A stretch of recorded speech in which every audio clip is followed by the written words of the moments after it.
Go on there. Hello, everybody. Hello, everybody. I really appreciate you making time today for this webinar. I am very excited about what I perceive to be a tremendous opportunity. I've been with 211 for 20 plus years. We've never had a national funding opportunity with a national solution actually using 211 as the backbone. And I think this opportunity may present that first chance to do so. So I want to just very briefly run through a PowerPoint explaining why I think the opportunity is there, why I think we are best positioned to take advantage of it, and what I perceive as the next steps in this process. So Tom, if you go to the next slide, please.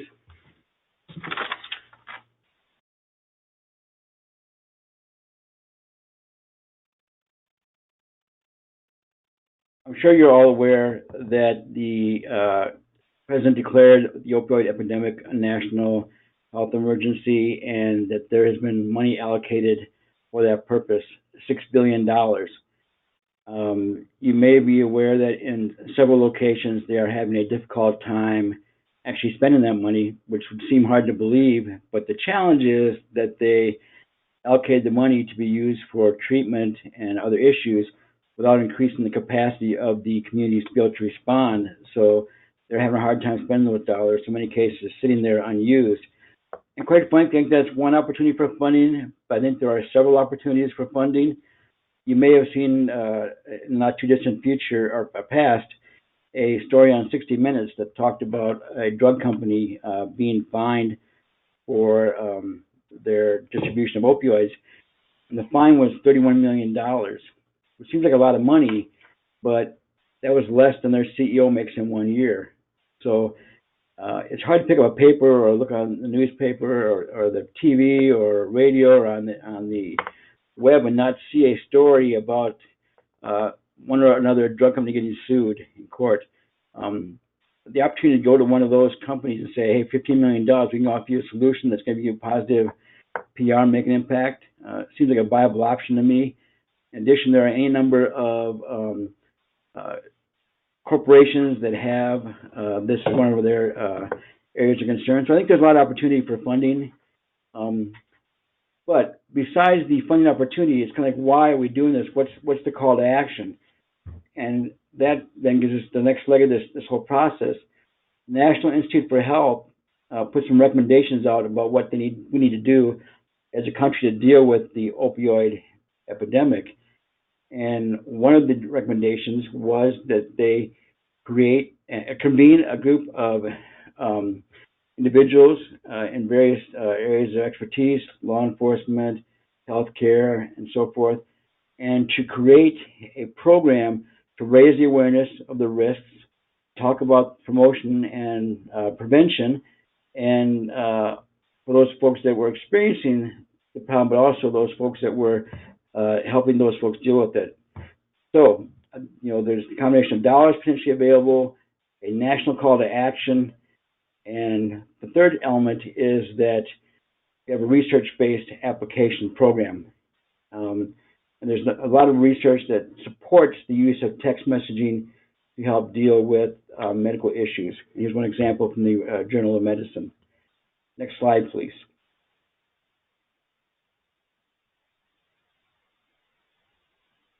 The question is, why us? Why 211?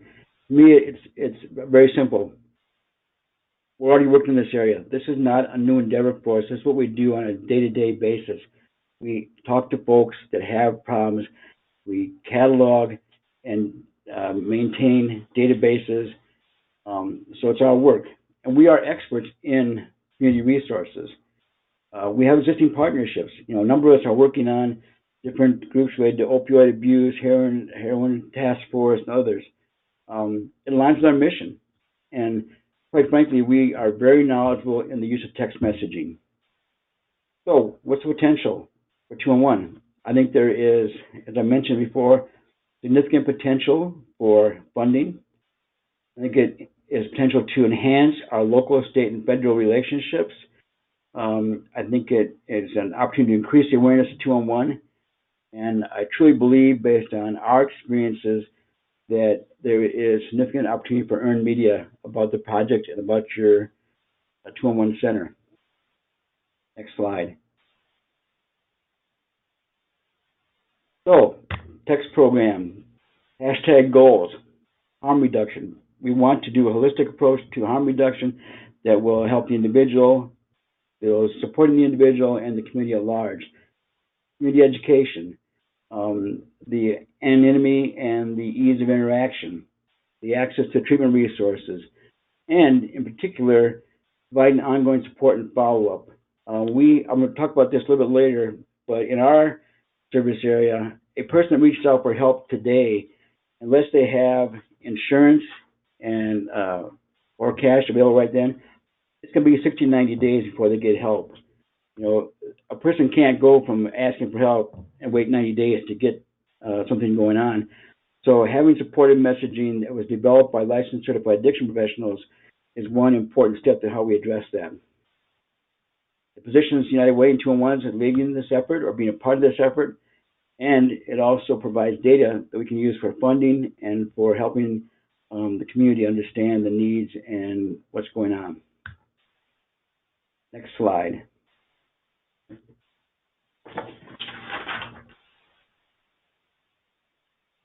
So what have we done in advance? I mentioned part of this earlier on. We used research and expert input to design the program. We collaborated with local law enforcement, government officials, clinicians, and treatment providers, just as the Institute on Health recommended. We worked very closely with Tom and Jonathan and their team to develop a really advanced response using text to make it available to local sites, but also roll up to a national application. And what we're talking about today is the opportunity to do a proof of concept that we can deploy this across various geographic areas and create a model that then we can look for funding to bring to scale. Next slide, please. You've all seen this. I sent it out to you, but this is basically the flow of the process. A person will type in opioid, send it to 898-211, giving 4 different main category areas on which to get the information they need. They will go down whatever path they choose, and then depending on what they ask for, they'll get a response. Now, sometimes it'll be a local resource, sometimes it'll be a local resource and a national resource. Sometimes it'll be direct them to a web page for information. So it all depends what they're looking for, but it is very user-friendly and very helpful in the process. I'm going to direct you to the bottom of the 2 paths.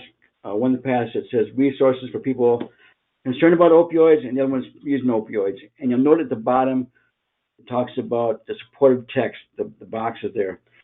I sent that out separately, but as I mentioned, that was developed by certified addiction professionals for both those areas. And it also works as a standalone program. So if a person is in a treatment facility and there's no reason for them to go back through the process of contacting 211 to start the supportive text piece of it, so the person working with them can in fact give them this program to start from there and use that process. And they can also customize it to be client specific for their client or their agency. So it's another way to do collective impact across the community for these issues.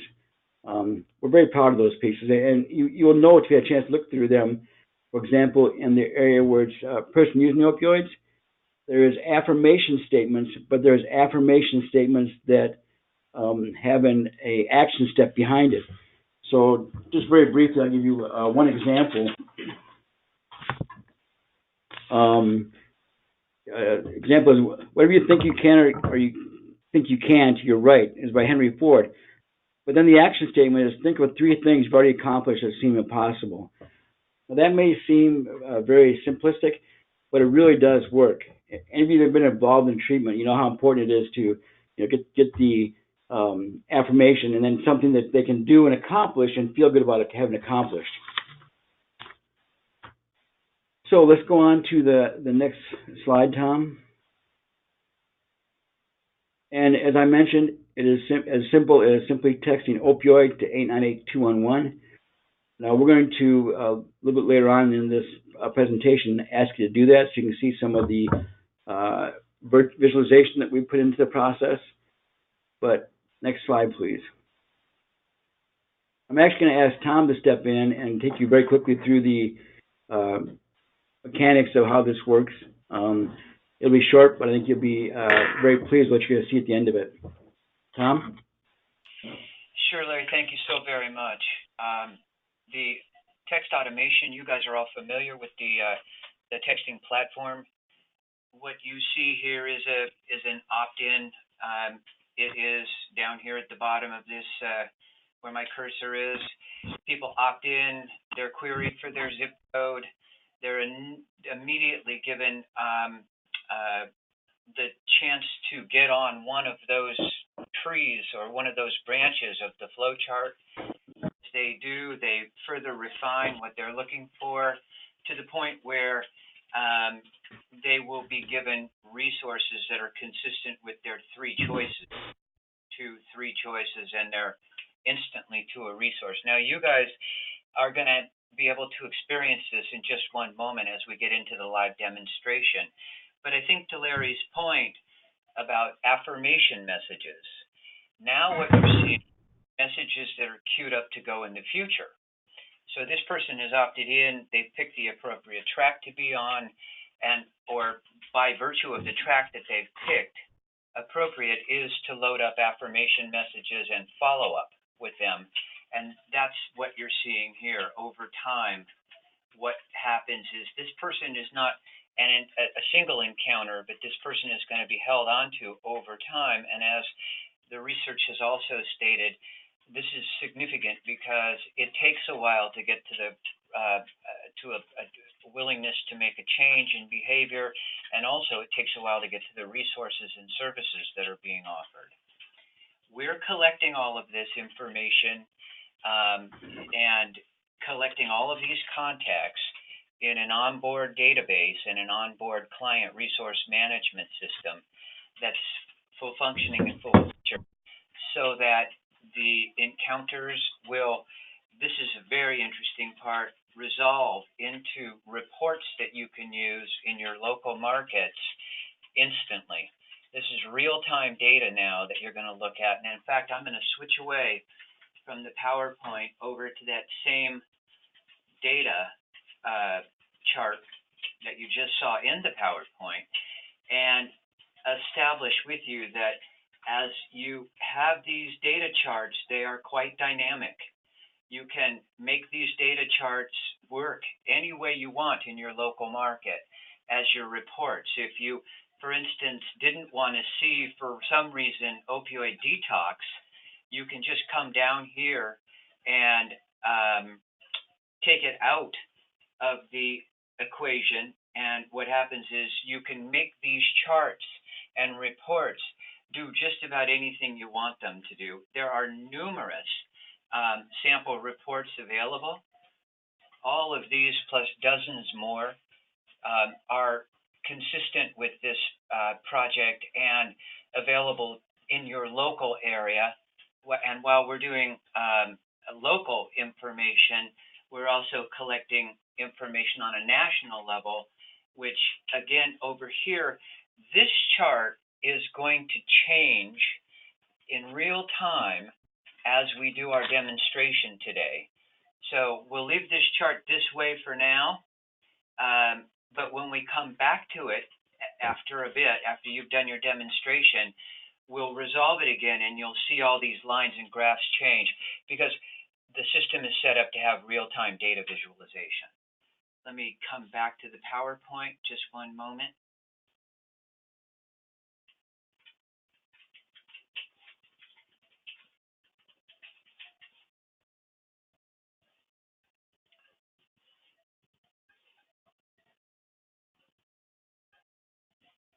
And Larry, I'll pass it back to you.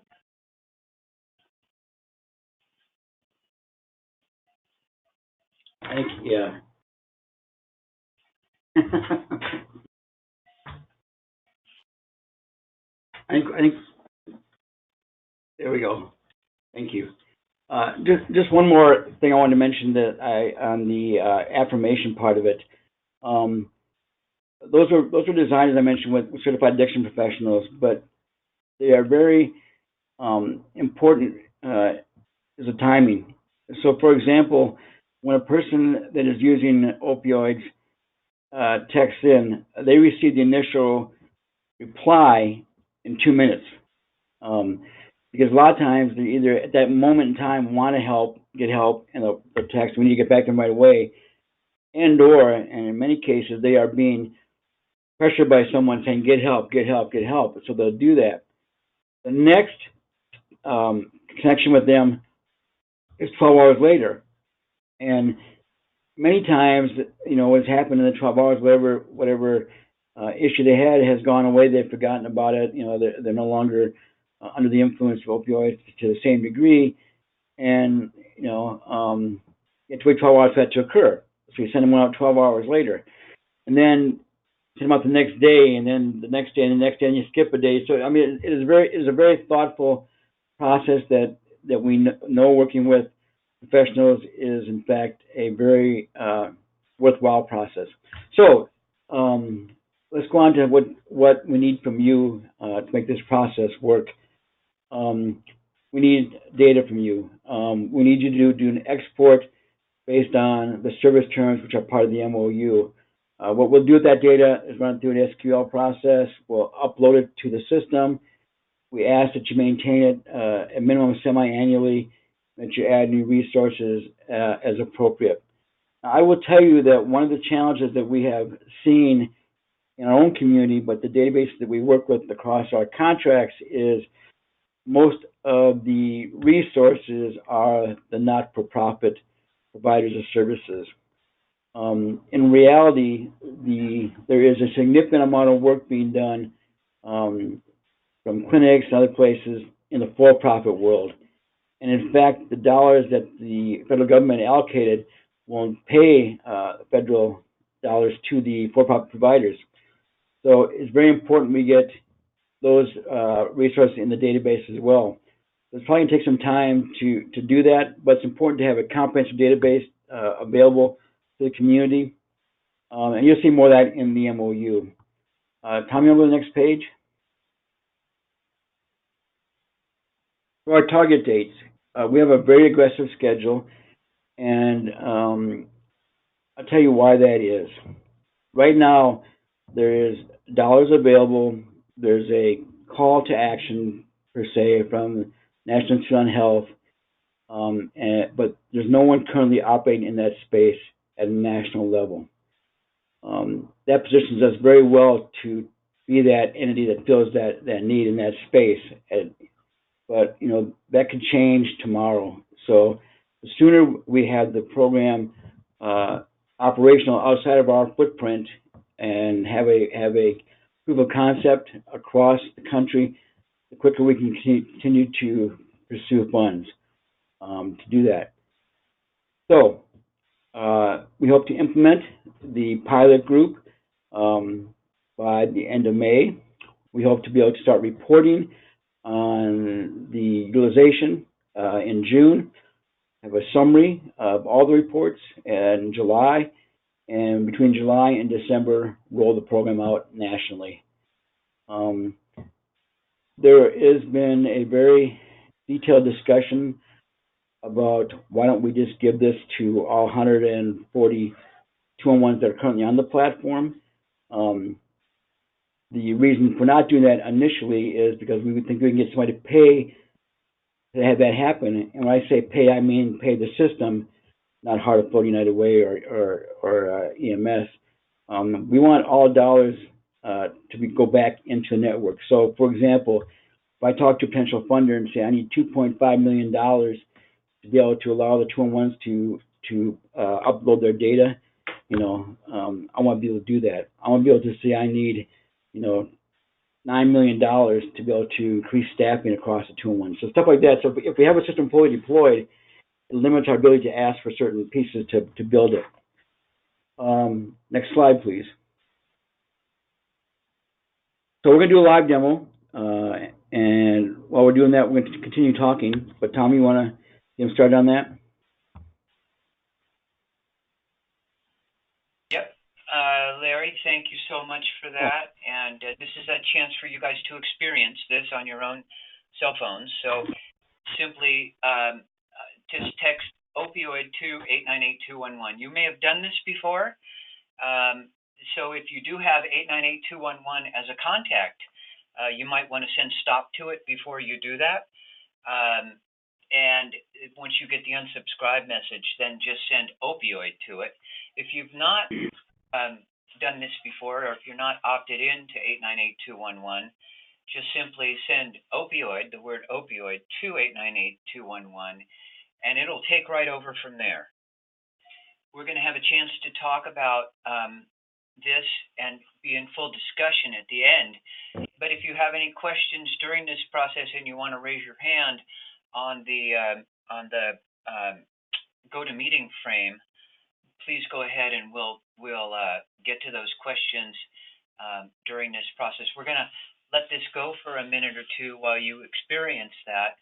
And fun will be to go back to that data visualization chart to see what you guys have done. Larry, is there anything more you want to say during this process? No, we can just allow them to do that and go forward, I think. Okay.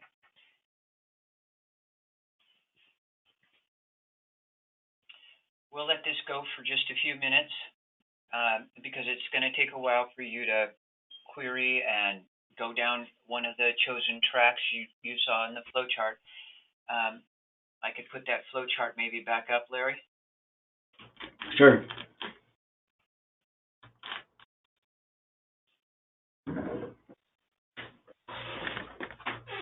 So what you're experiencing now is you're actually going down one of these paths.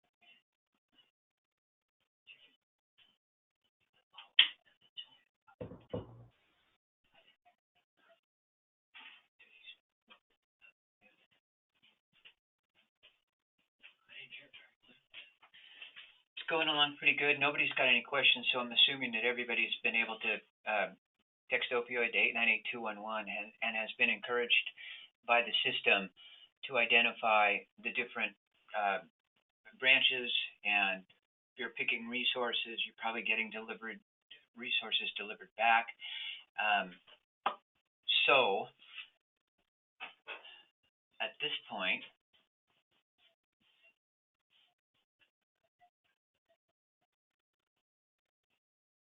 data visualization, we can go back to the chart and resolve it.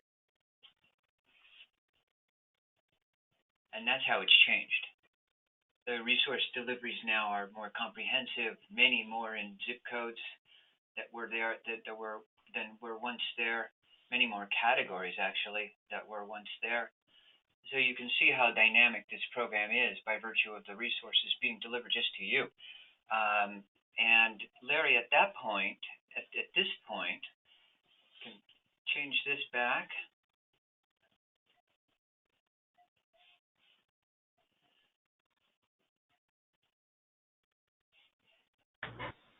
Talk a little bit about the MOU, which is a handout now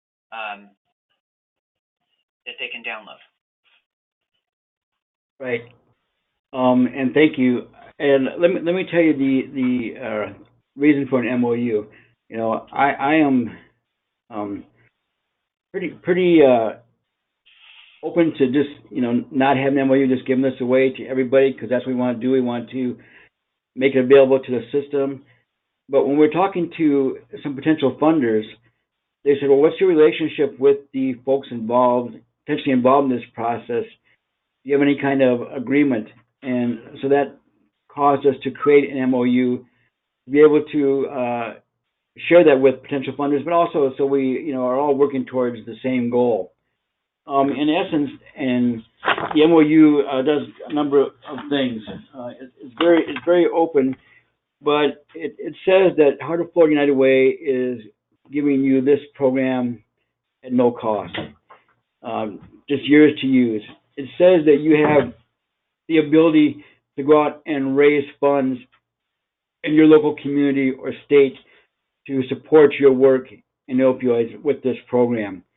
It does ask that if you have a discussion with a funder who may be able to fund beyond your service area or state, that you bring it back to group for discussion. So just for the purposes of example, I'll use my friends in Atlanta. So if Atlanta were to talk to Coca-Cola and say, we'd like you to fund this, clearly they have a strong relationship in Atlanta, but Coke itself could fund nationally. So we just ask that you think about that, those opportunities that may present themselves for national funding. Other than that, the only other issue is it talks about the data that we need to put in the system. It does say in the MOU that the data belongs to the program during the pilot phase. That's only so that when we demonstrate this pilot to potential funders, we have a comprehensive database of the partners. There is no intent to keep the data indefinitely. There is no intent to generate revenue other than for the system with the data. And if we are successful in finding a donor to pay for data to enter into the system, your data would be put out and then receive the funding for that piece as well. So it's I hope not an onerous MOU, but I think it accomplishes what we want to accomplish to get the program out there. I think it gives you a lot of latitude to start raising money off this program in your local community right away, to start generating media coverage and so forth.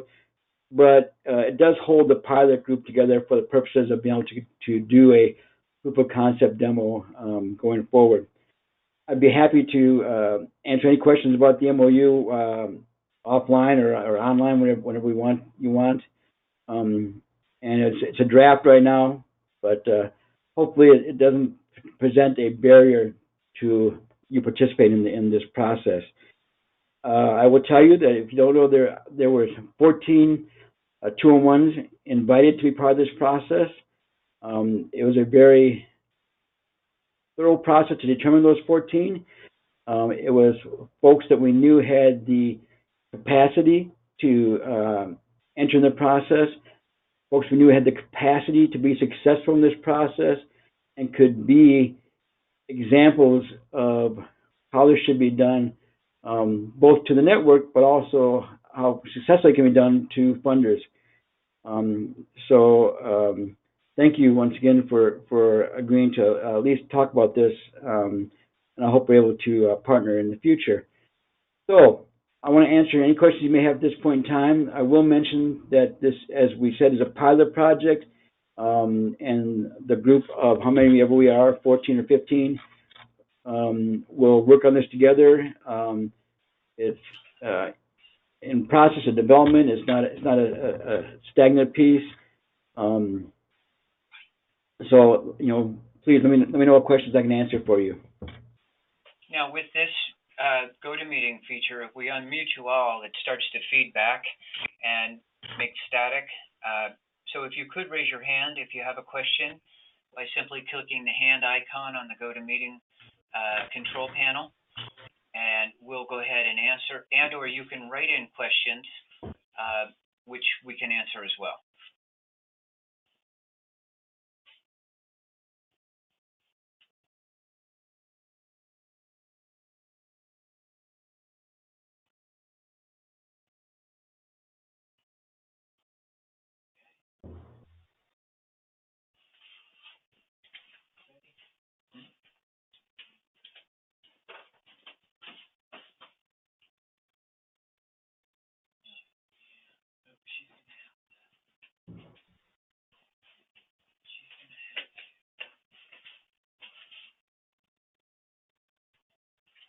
We're trying to unmute right now for a couple of questions. We see Kelly and we see they have questions.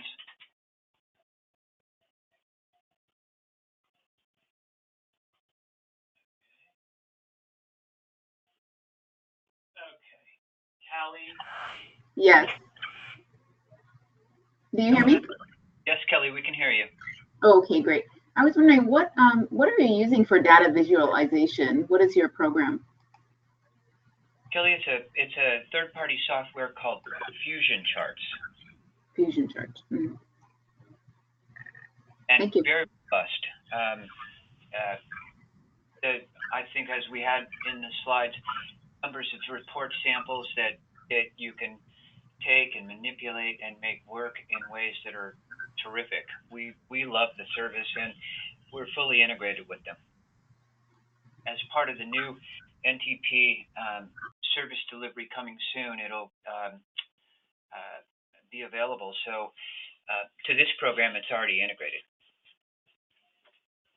Question is from Marioli. The question is, how do we upload the data, and then when do we need to upload the data? So two-parter about data. Well, maybe I can talk to the first part, Larry, and you can talk to the second part. Sure. Marioli, take because you're on a system, just your data straight across, and it is easily done with that system. Typically, it will just be an export of data by service term, and like Kelly provided for us yesterday, that export is then what Larry's team likes to call crosswalked or mapped or transformed, any of those terms. It's explained in the MOU, and the attachments A and B. So I encourage you guys to download those from the handouts. But we transform it and load it right up into the system. You can add to that anytime, and we can overwrite that with any kind of maintenance that you provide. So as you provide maintenance to your own resources, you'll be able to, we'll be able to take those instantaneously from you and overwrite them into this platform. Larry, you want to talk to the second part of the question? In terms of how somebody wanted, as soon as you are comfortable with what we're trying to accomplish and are able to get an MOU side, we will take the data. I don't envision this as a long pilot process. We have a very short opportunity to really get into that national market. So, I see the pilot program potentially going 2 or 3 months, and then, from there we go to roll out nationally if we're successful. So the sooner we have the data, the sooner we can start, showing more than just my 3-county footprint. And immediately embed in the local market so that they can start to use it for the, right. for the local funds. Yeah. I think you spoke a little bit. I hope you walk away. I hope you walk away from this today saying, I know a funder that can talk to you tomorrow about raising some money off this. I hope that you are, regardless of the national rollout, I hope you are successful locally and in your state, making an impact and raising dollars because of this program. I think you answered this question, Larry, previously, or maybe part of it. The other question and another part of that question, though, is the list of service terms in the MOU. So the service terms that are going to filter for the resources, are we going to support the MOU with those terms? Yeah, there is a part of attachment B, and I realize that we don't all use the exact same service terms. So we've given our service terms and said, if this doesn't line up, send us what you have within this bigger category, and we'll crosswalk it. But that's all covered in the MOU. We're just looking for the best match.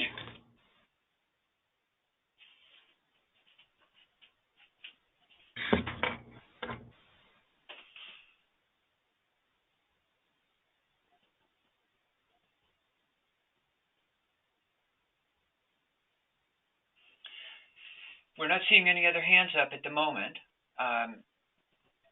So, Larry, maybe it's time to summarize, or if there's anything you want to go back to and see again, guys, please let us know. And thank you for that opportunity, Tom. And I'll just kind of summarize. I know this is a lot to take in, and may involve discussions with other members of your team or other funders. But I really do believe that there's dollars potentially available to fund this at a national level. Clearly, there's a call to action from the National Institute on Health Services on what is a important strategy in dealing with the epidemic. We are delivering on a research-based platform that has proven successful in dealing with these types of issues. Clearly, 211 is positioned better than anybody else across the country to be able to perform this role because of our daily work, because of our work with databases, because of our expertise with text, and it's within our mission. And as I said before, this is not a space anybody else is in, but it's a space that someone could get in.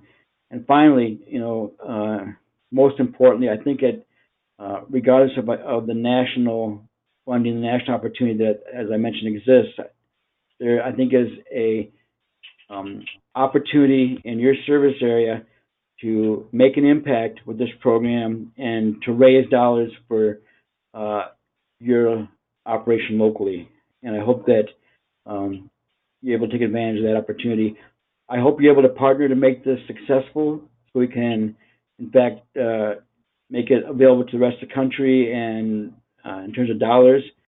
And please, any questions you have, don't hesitate to ask. We selected you because I think you are, once again, the best able to make this successful. And I look forward to working with you. I've known many of you for quite a while. And I trust you and your judgment. And this is an open process in terms of how we move this forward. So once again, thank you for all your time. Please don't hesitate to ask any questions. And I look forward to making an impact in this area. So thanks. Okay. We'll leave the GoToMeeting up for a little while, guys.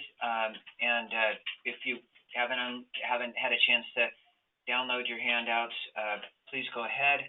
And we'll, again, thank you very much. Thank you, Larry. And so that's it for now.